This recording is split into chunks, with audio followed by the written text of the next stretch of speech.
I guess. Holy shit, Kevin! Wow. What? You get this only nowhere else but you.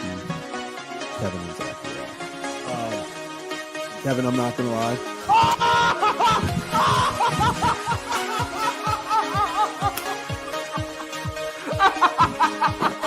Now we're look at this. A carved penguin. There it is. There it is.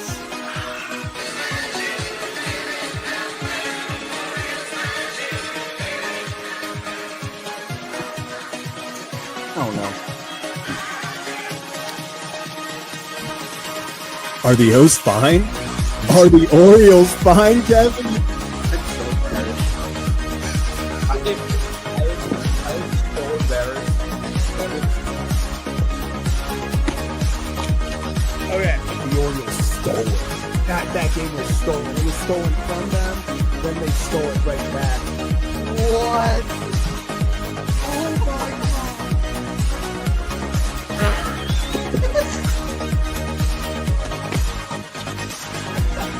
Wait, what's going on? What is happening? What is going? Was it a diving play? He bobbled the play. What is happening? Are they challenging it? No. Other wall. No. Kevin, I don't know what you saw, how much you saw. I've been chugging champagne. Sure, I spilled a lot, but what a game, man. He will be the legendary Birdfish! How about that? Birdfish fans, stand up. We did it. What can I say? What can I say? Well, that was certainly a day of football, Kevin. A lot of NFL was played. Some games close, some games good. Other games happened. Other games were played. That's for sure. Yeah, it's really crazy. The Ravens have had 4 bye weeks in the first 5 weeks of the season. I mean, look, they're getting their rest in. Season starts up in week 6. So, Everyone knows that. Everyone knows that, no, Kevin. I know. The NFL doesn't really start till week 6. Yeah, I know. It's crazy. Ravens 1-0 right now. Everybody else, they already have more games under their belt, but Ravens, of course, get the special exemption there where losses don't count. Kevin, honestly, people keep talking about wanting to, the Ravens need to be on the same level as the Bills and the Eagles and stuff. It seems like everyone was playing, everyone lost. The standard was the same. Don't ask about the losses, but the standard. Everyone came up with the same outcome, right? Yeah, it's so funny when you talk about this Ravens loss. The phrase that I've been coining here for the past 7 hours is the score was 44-10, but it really didn't even feel that close. Like that. Literally. That's how bad it was. If you had told me the Ravens had lost that game 60-0, I would have said, yeah, that sounds about right. Because that is, I try to find, and I did a hit with one of Locked On, not Locked On national shows. Because who doesn't love to talk about this awful Ravens team? And I was asked one about what's the amount of wins that John Harbaugh needs this season to stay the coach. And I said Super Bowl amount of wins. And then I was also asked about what can you take away from this game? And I say, you know what? I try to find a positive in every loss. This is the first time I think ever I cannot find one singular positive. If you want to, if I can give you, and we have to do an ad read for Mazda, and Mazda's been great on the network. But it's all about the positivity, moving the game forward. Hey, this moment, even when he lost, move the game forward, positive outlook stuff, which is a great message overall. I love that message. But I genuinely had to hey, Zay Flowers made a nice catch. That was the only positive that happened in this game. Yeah, literally. I guess we only need a moment for Mazda, so that's the moment I'm gonna be using all week because that's the only one there was in this game. And even that was that literally, I'm trying to think you could be D-Hop had a really cool catch. We had an 8-yard sweep with Keaton Mitchell, people like that. Yeah. No. Hello.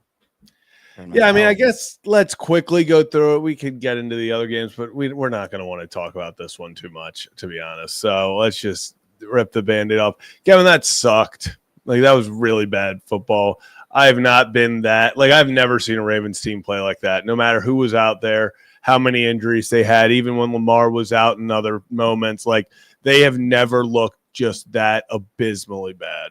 Dude, I was doing the watch along, and by like the middle of the third quarter, I was asking the chat what my title should be for the post game. We were going through synonyms of embarrassing, trying to figure out which words I was going to use for my post game title for the instant reaction show. We were like, I don't know, we were talking about, like, by the time the fourth quarter started, there was nothing to even talk about. And my thing is, I don't know why the starters were still in this game again.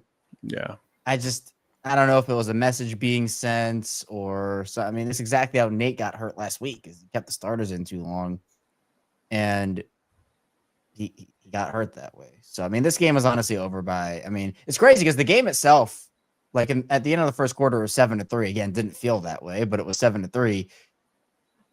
And then by the end of the second quarter, it was 24-3. And the whole time in the first half, I'm like, wait. The Ravens get the ball back. And then as each touchdown happened, I'm just like, okay, might not matter when you're down by that much at halftime. Yeah, it got to the point. I agree with you, Kevin. I think when it was 17-3 and we had the buzz, like, hey, even if you just kick a field goal here, I was like 17-6, 17-6, 24-6. Yep. Mm-hmm. Yeah, I was like, suddenly you can get the ball back. I was like, maybe you score a touchdown, you go for 2. It's a 3-point game. And then you quickly realized, like, that dream of, well, if they could put something together, and you're like, there's nothing to put together. Like, what? Hand it to Derrick Henry. Okay, you got 2 yards. Throw the ball. It might have been intercepted. If not, you probably got 7, 6. If it wasn't an incompletion, or Cooper Rush weirdly thinking he was Lamar Jackson for one play and tried to run backwards a bunch, and everyone was like, I was really watching it, and I was like, where it's like the hold up, let him cook. I did that because I was like, he's been practicing with Lamar. Like, he's been practicing with Lamar, maybe. Yeah. I was like, let him cook. He did not. No. Yeah. He did not. That ended in a hurry. Just bad all the way around. And again, like, yeah, the Ravens are really injured right now, but I don't use that as an excuse. I use that as context, because did we not just see the 49ers? Did you not? Did you not? Everybody not just see you and I go out there and play wide receiver for the 49ers, and they win that game. By the way, you got a really pissed off Rams team coming into town next week, and this is what I said. What did we do to deserve that? I said this on the watch along too over at Locked On Ravens. I said this literally when I think the Texans made it 14-3 or whatever it was. I can't remember the score. It was in that like 14-17-ish range.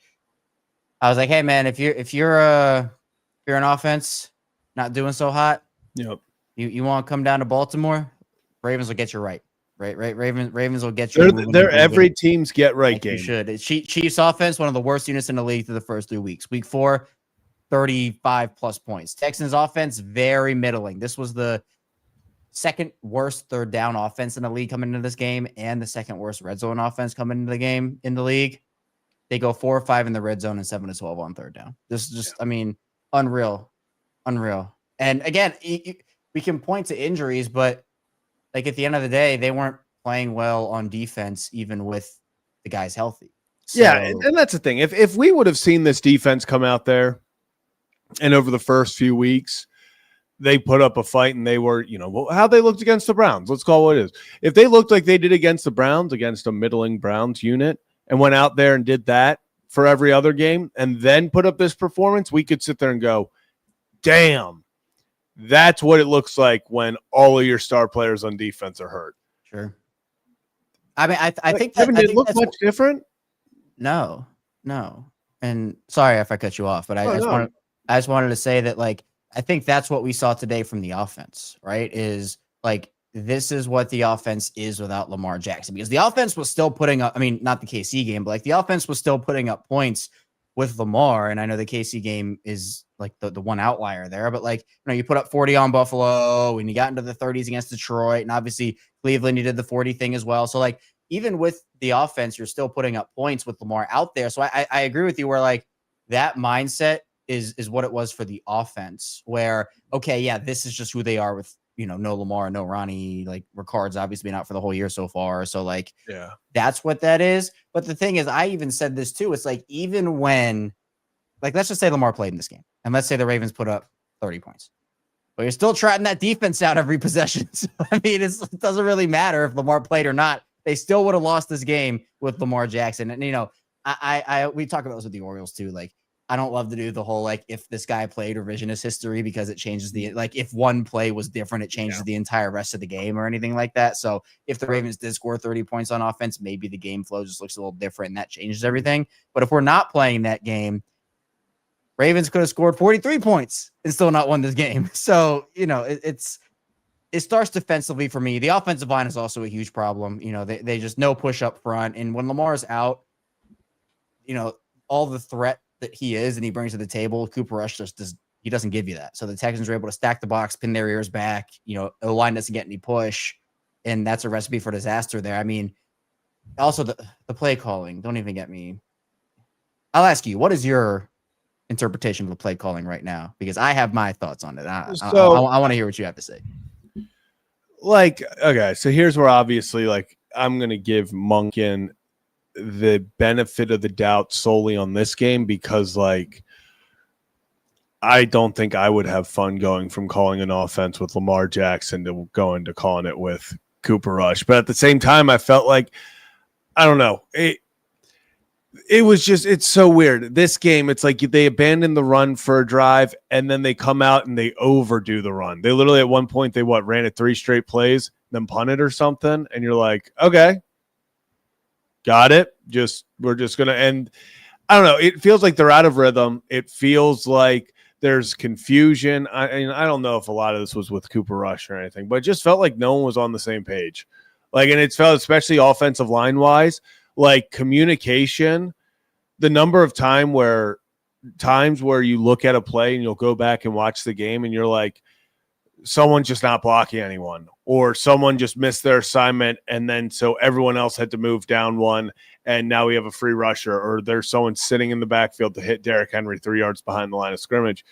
I just feel like, I don't know if it's that they're missing. Like Ricard can't be this big of a piece. Like in the run game, like the line has got to put it together. I've seen so many people talk about, Ricard. Ricard is a very, very, very nice addition. I don't think Ricard is the main factor in the run game. I think it starts with Lamar Jackson, 1, being healthy, putting that threat, and then 2, the line needs to make holes. Like if Derrick Henry's getting hit in the backfield every time, if this line's, like you said, get no push, it's just, there's nothing this team can do, even with the play calls. But yeah, I feel like Todd Monken people getting sour of Todd Monken play calls. Didn't really see that wasn't on the bingo card, especially after the first few weeks. But what are your thoughts? Yeah, I have a few, and I do tend to agree with you where, like, it's very different calling a Lamar Jackson-led offense versus Cooper Rush. I just think stylistically it's super different, which is why, like, again, Cooper has one of the reputations of, like, one of the best backups in the league, but it's just very different. So, the scheme fit was always a question, and that's something I talked about on Locked On Ravens for really leading up to the entire – even during the preseason, like we kind of saw. Yeah. The big thing to me is that – and this was not anything that's controversial to anyone, but we saw firsthand in this game, Lamar Jackson single-handedly masks such bad offensive line play and sometimes even bad play calling at times. The 2 things I think that Todd Monken had to kind of deal with was they weren't going to push the ball down the field because I don't think Cooper has that arm talent right now, at least, throwing that ball like 60 yards down the field. And then, of course, the big play was Zay Flowers doing a huge catch and turn and adjustment and everything. But so that was even that was probably what, 35 yards in the air. It wasn't. Stingley fell down and the whole thing. So, but with that, it comes a responsibility of being able to get your offensive line moving, get them out into space, and make the defense move as well. And so that had a lot to do with screen passes they called. I didn't, necessarily hate the idea of doing screen passes. I just hated when they were called and that he kept going back to them when it was clear that they weren't working. The other issue I had with Todd Monken in this game is he was tipping his play calls, because whenever Derrick Henry was on the field, it was, okay, this is going to be a run or a quick, play action with Henry, doing something like not that into impactful. The flat. Yeah. Whereas, or we're going to have Cooper Rush stare Derrick Henry down for 7 seconds. Yeah. Let everyone on the field know where he's throwing, and then lollipop it. Yeah. But whenever Henry was on the field, it was like the Texans could tell, like, hey, this is a run, or it's the best shot of there being a run, because the Ravens with Justice Hill and Keaton Mitchell, those two had just 4 combined carries. So you could tell when Justice was on the field, it was going to be a pass. He was probably going to be in protection or leak out. And then for Keaton, I know he had the one run that was good, and then, a couple other not so good ones. But that, to me, it reminds me of, like, when I said this, when the Ravens had Nick Boyle and Mark Andrews was younger and wasn't a good blocker at that point, the Ravens would just run to Nick Boyle's side. Like, whenever Nick Boyle was on the field, you just had to follow Nick Boyle, and that's where the Ravens were running. Even with Ricard, to an extent, like that's happened in the past, where they just run to Ricard's side. And so I thought that but that's why I think they do with Ricard. I think they do a good job masking it with motion and stuff. Yeah, so it's a lot better with Ricard. Yeah. But I agree. It is very, I mean, the Ravens, and even in different formations, it's almost like you can tell what they're running. Like they'll get into a certain, Derrick Henry in shotgun. Okay, this is probably a screen to Derrick Henry, or you're not, because you no longer have is this the option between Lamar and Derrick? Right. So it's either a slow developing run play, a play action, or some sort of screen out to Henry, Right. Yeah. So that's offense. Defensively, this team plays so soft. They give so much cushion. And it is unreal how many times Zach Orr continues to go back to that well. It puts his guys in bad positions. So the way the Ravens defense is built and how they kind of predicate themselves is, we know they're a bend, don't break defense, where they like to keep everything in front of them. They don't like to get beat deep. They have guys like Malachi and others roaming that deep part of the field. So you're never really going to see a team beat the Ravens deep for like 50, 60 yards in one chunk play. At least over the top. If you're Jamar Chase underneath, it might go. That's a whole different story. If it's because of the Ravens tackling, you might. But over the top, deep ball, yeah. Yeah, but, as Spirit Bomb says, the Ravens, their laurels are their bend, don't break. And so what they'll do is they'll let you take the short stuff. And then right when you get to like the Ravens 25, 30-ish, they'll buckle up, say you're not moving the ball any further. And essentially their plan is to force a kick on every possession, because when you have Lamar Jackson, which I know they didn't today, but if you have Lamar Jackson, that is going to lead to wins. You can't keep up with a Lamar Jackson-led offenses by kicking field goals. The problem is this Ravens defense breaks on almost every single possession this season. And the Ravens in the past 2 games against the Chiefs and the Texans have had 20 possessions. They've been on the field for 20 possessions. They have forced a punt on just 2 of those possessions and have had no turnovers. The Texans scored on 8 of their 10 possessions, with the last possession of the game just being like, hey, the game's over. Sorry, you can get off the field now.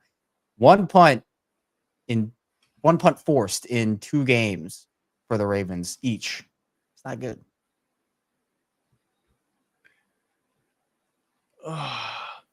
Kevin, the defense used to be the bread and butter. That was what, like, that's what's so disheartening and frustrating, is it wasn't too long ago. And like, this is the thing when people are like, we want to talk about Kyle Hamilton and stuff, like they're spoiled. People want to talk about, Ravens fans, the early 2000s defense, the 2006 defense, Suggs, Lewis, Reed, all those guys, like, they're so used to. I don't care about that. This defense won the Triple Crown 2 years ago. Yeah. Like, people are acting like the days of great, dominant, like legitimate, dominant defense are just Ray Lewis and them decades ago. 2 years ago, this team with a lot of similar players, Kevin, was a Triple Crown winner. And that's where I'm like, Kevin, I'm telling you, listen. I think he's a great player. I think it's a great play. I don't think Jadeveon Clowney was the glue holding this thing together. Personally, I don't think he and Marcus Williams were. So I don't know what happened, but I don't think the departure of those two was. Did Patrick Queen break the Ravens defense? I don't know, but it seems like just with a lot of similar players, it is just. I don't know. I'm just now putting this together, and I can't believe it took me so long. Brandon Stevens is the glue that held this defense together. Yeah. Wow. Or Brandon Stevens and Marcus Williams and Eddie Jackson. Just Brandon Stevens, honestly, because he was the one that played the whole year.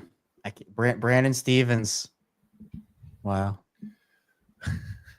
He's like, yeah. Well, I mean, the Jets are awful. What's Ronald Darby up to these days? What's a Ronald Darby? I'm actually looking. Man, get Shockey Brown back in the building.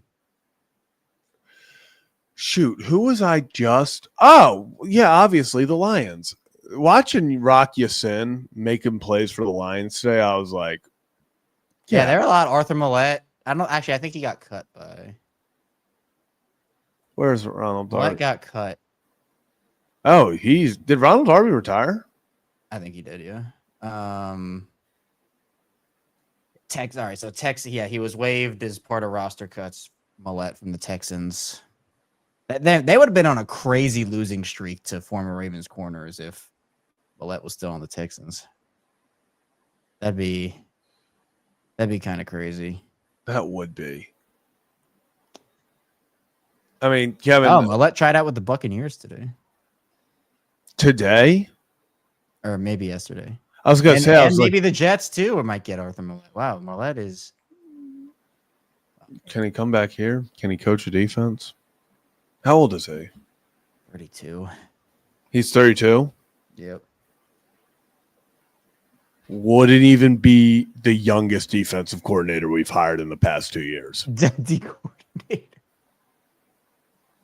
Let Arthur Millette cook. Man, who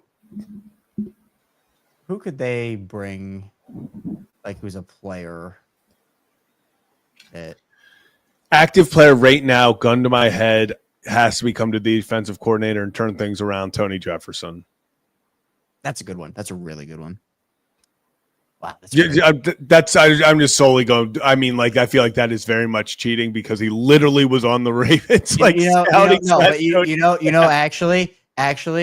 I don't think he's on the team. I think he's in Tennessee now. Maybe he came back. Yeah, he did come back. Anthony Levine. Yeah, I was gonna say Cocat because he left and then he came back. Cocat, damn, we really got. You know what? Just because I feel like everyone would respect the hell out of it, Calais Campbell. I mean, honestly, hey, you need a leader. I would love. I still think that them not bringing. I mean, I guess he wanted to play out his final year in Arizona, but I still think not going after him is a massive. Eric DeCosta's biggest blunders, in my opinion, in terms of letting guys walk, was Calais and Kevin Zeitler. I was just about to say it's Kevin Zeitler. Yeah, those are two guys I really wish he'd kept around.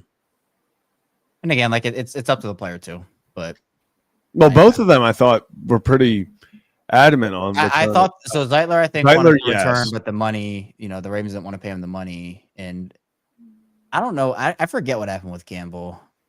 But then, remember the Ravens held on to Zeitler or something. Yeah, a little bit extra longer, and it added more money, so they could have just spent $2 million more and gotten him for his price, and it was they declined to pay him. I forget what the bonus was or something, but yeah, after he was kept on the roster and they couldn't agree to an extension, his cap hit automatically became something, and then I think they just cut him based off of that. So they missed out on the extension deadline. Everyone's like, oh, you can just give him a nice 2-year extension and call it a day, but I guess not. God, this is where we're at. It's week 5, and this is like when we traded away everyone on the Orioles after the second game. It's week 5. Should I simulate the Ravens? Simulate the Ravens. Simulate the Ravens off season. Let's just do. I want to see if they fire Harbaugh. Oh man! All right. So I should do. Okay, I'll do off season. I won't do a crazy one. I'll just do regular. Simulate Ravens 2026 off season. This should be. I actually don't know what. Okay, so all right, this knows what's up a little bit. Okay, people are not gonna like this one. All right, so it has all the free agent decisions first for like the Ravens guys. They say they re-signed Tyler Linderbaum, 5-year extension, places him among the top 3 highest paid centers. I feel like that's very controversial right now. Yeah. Linderbaum. Which can we hold it right there? Why? He hasn't been Linderbaum this year in terms of like that elite play, but he still should be their long-term center. Without a doubt. And also, like, do you see, and this hurts me, pains me to say it, because I wanted Andrew Voorhees to be so good, so bad. He's not. What's Tyler got on his right and left?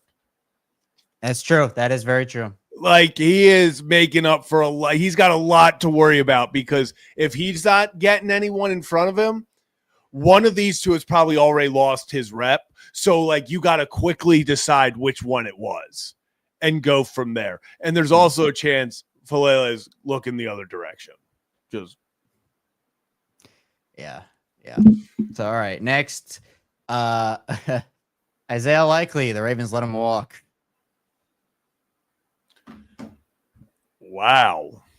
Yeah, they'd say the price is too high. Adafe Owe, they let walk. Yeah. Which I feel like is going to happen. Travis Jones, they re-sign him. Mark Andrews, they re-sign him. So they choose Andrews over Likely in this scenario, which I would not do. Derrick Henry, let walk / retire after his extension. So I guess he's retiring? I guess. Calvin Noy, let walk. You know what? You want to talk about something that would send this fan base into a frenzy if Derrick Henry just after the season was like, I'm not having fun anymore. Yeah. And just called it a career. Yeah. So they let Van Noy walk, and they re-signed Jordan Stout and Ricard. Oh, they didn't give me any names though. Hold on. Yeah. I'm seeing, because I also did one because I would see if it would give us different things. This one, it has us re-signing Likely, letting Andrews and Jones depart.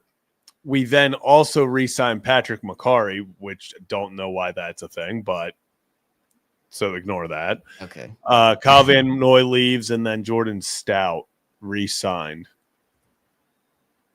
Yeah, see, I think that's more realistic outside of the McCarry. I also love how it gives us the rationale, and it's like, for Mark Andrews, at age 31 and with Likely's extension, the team lets Andrews walk, clearing up his projected $14 million cap figure. Then for Travis Jones, like, Jones plays well enough to earn a significant contract elsewhere. All these things going into detail. Van Noy, given his age 35, the team moves on, looking for younger, cheaper pass rush depth. For Jordan Stout, it goes, the punter is signed to a long-term extension. Yeah. That's just it. Yeah, all right. Hey. To the point.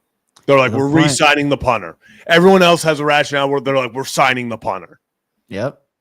Hey, punter, got to be re-signed apparently. Yep. See, this one actually is a little better. So I did one like simulated with all the moves. So this one says Lamar Jackson signed a 2-year extension, lowering his 2026 cap hit to approximately $45 million, creating $29.5 million in cap space.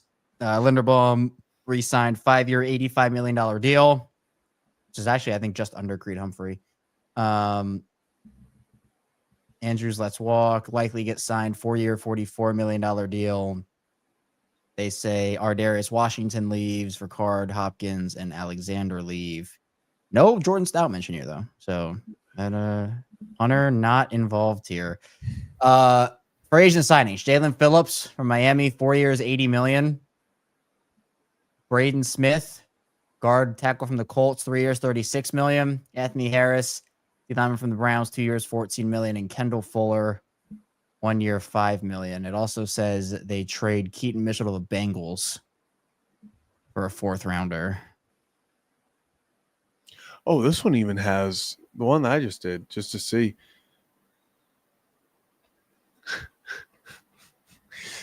Yeah. Yes, I'm crazy. I have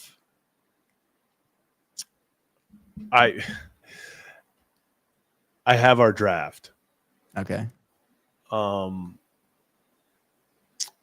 So in the first round, we get CJ Latham's already in the league. You mean JC Latham? Yeah, JC Latham. Yeah. That's great.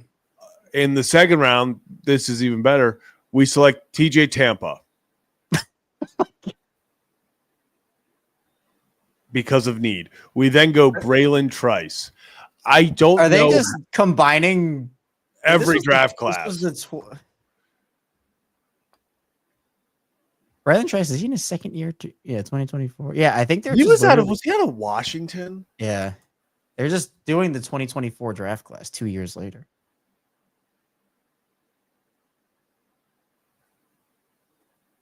And actually, I saw Spirit Bomb. You said it's a shame there's no tankathon for the NFL. Do I have news for you? There is an NFL tankathon.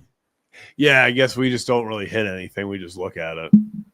Yeah, well, I don't know. Can I? Do you have it? Do you? Let me see if I can. NFL draft.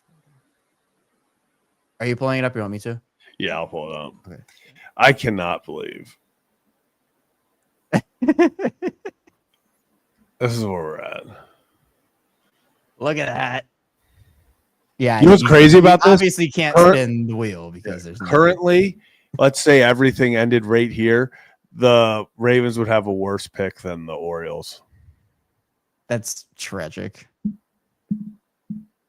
The Jets need to come up off that winless record.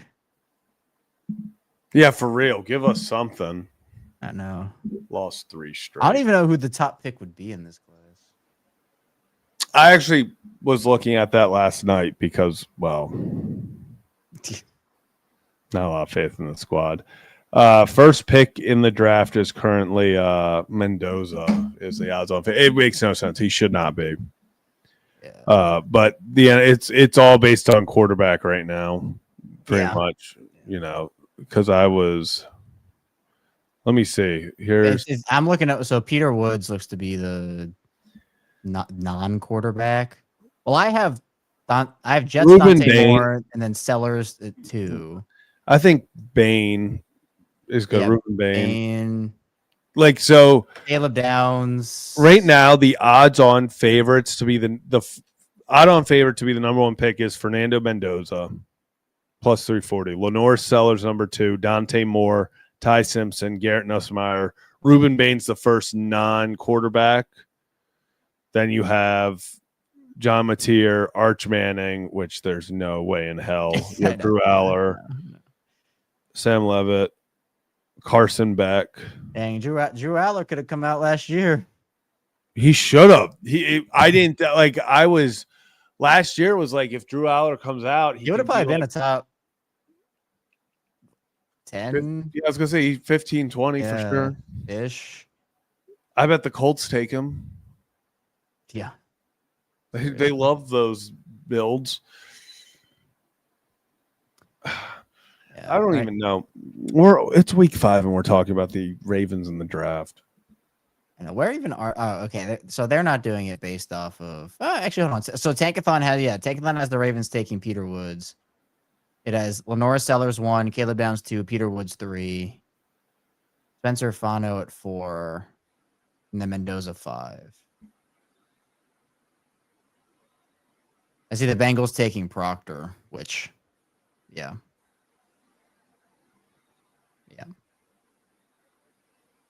I would love Proctor solely because we can then also use him as a gadget player like Alabama. It'd be so funny if they took like their pick would have to be in the lower first round for this, but it'd be so funny if they took Mekhi Lemon in the first round. I would love that. I don't know if Zay stays, dude. Like I don't know especially if you're gonna after pay him. today. I don't know if you're gonna pay him. Which sucks because he's the best wide They receiver. should pay him, but I don't know if they This will is the pay him. best wide receiver, and it's not even close. The Ravens have literally ever drafted, right? Yeah. They 100% should pay him. I don't know if they will though. Yeah, I don't know if they will, but I completely agree they should. They should. But like I don't know. I don't know. I mean, like that wide receiver market by the time Zay's up for an extension is probably gonna hit like receivers of his caliber right now are probably getting like 20-ish, 25 million by the time the cap keeps going up and Zay's up for his contract year. It's probably going to be 30. So, I mean, this team, I'm starting to think that this team isn't constructed well, to be honest. Like we're starting to get into that. We're really seeing what Lamar Jackson covered up with the O-line. I think this defense, when we talked about it, this was if they can't get a pass rush on this line, then they'll never get a pass. We're not getting a pass rush. I mean, the problem is it's so hard to mask the week this is during a season. Like nobody wants to trade away good offensive linemen. You need guards, and that no one's trading you guards. Like you can probably get an interior pass rusher, but you're going to have to pay a lot of capital to do so. And this is what we talk about with the trade deadline, right? Like with the MLB, and we have those conversations with the Orioles. It's like the Orioles Corbin Burns package was what it was because it wasn't during the trade deadline. If the Orioles had traded for Corbin Burns at the deadline, they would have had to have given up maybe Basayo, maybe like I don't even know who else, but like one of their top prospects plus more to get him because it's the competition of the deadline and going up against all these teams. In the NFL, obviously, it's a lot different than the MLB. The NFL probably has the weakest deadline out of MLB, NBA, and last year it was fun. The deadline last year was cool, but like generally, like I don't think, it will never. Nothing ever touches. But so, MLB. But they feel like they can kind of cheap out at certain positions. Like guard is one, pass rush clearly is another. They put so much money into their secondary and so much capital into their secondary. And this dates back for a long, long time. They extreme, like highest priority level goes to their secondary. And, with that comes cheaping out at other positions. And, wide receiver has been one of those, obviously. That might more so just be they haven't drafted well. And, but I mean, look, they traded Bolden after the Super Bowl and that was money. So, I mean, again, the thing with the fan base right now, I can kind of sense it is like the fan base is tired of like having to win every single transaction for the future, like in some minimal type way. Sometimes you just got to take the long-term loss to maximize your short-term window. It's what the Nuggets are doing, like literally like the Nuggets traded away like all their future firsts to either get guys in to help Jokic or upgrade their roster or clear away salary cap to make sure they could get guys around Jokic. And like, that's what you do when you have one of the best talents in a league of all time, even where that's what you need to do. And the Ravens just feel like they are very caught up on like, oh, we've been this like dynasty or not even dynasty. We've been this like consistent team for the course of the franchise history. We have to continue that and keep on doing it. Where it's like, it's okay to like give up a first for a guy and like, lose that value, but get someone that can help you win in the next 2 to 3 years. Like, it's okay to do that sometimes. Yeah. And I think, that's been the Ravens' biggest downfall is they are very big on the Ravens love to raise a floor. Mm-hmm. They would rather raise a floor than raise a ceiling. And I think that's where they get hurt sometimes. It's where they're like, at our worst, and which is so funny because we found out today that floor is pretty low because holy crap, I think you nailed it with your tweet, Kevin. They went from perennial Super Bowl contenders to the laughing stock of the National Football League in like a month. That's crazy. It's absolutely crazy. Yep. Well, at least they didn't lose to the Patriots today. I was going to say, at least the Bills lost as well. At least the Ravens lost with honor in the first 4 minutes of the game. I was going to say, at least we showed up knowing we weren't going to do it. That also sucks. Like the fans, like there were like 15,000. I think they said no shows today. it's no one wants to this is hard. We are literally hitting the Orioles season 2.0. Yep. It is really bad. It's crazy. It makes it. Seeing the stadium that empty and hearing about it, just like hearing boos as it's just. Apparently, we had fire Harbaugh chants. Yeah. I mean, I don't. This is not the proud Ravens of even last year. So nope. We're gonna have to find out.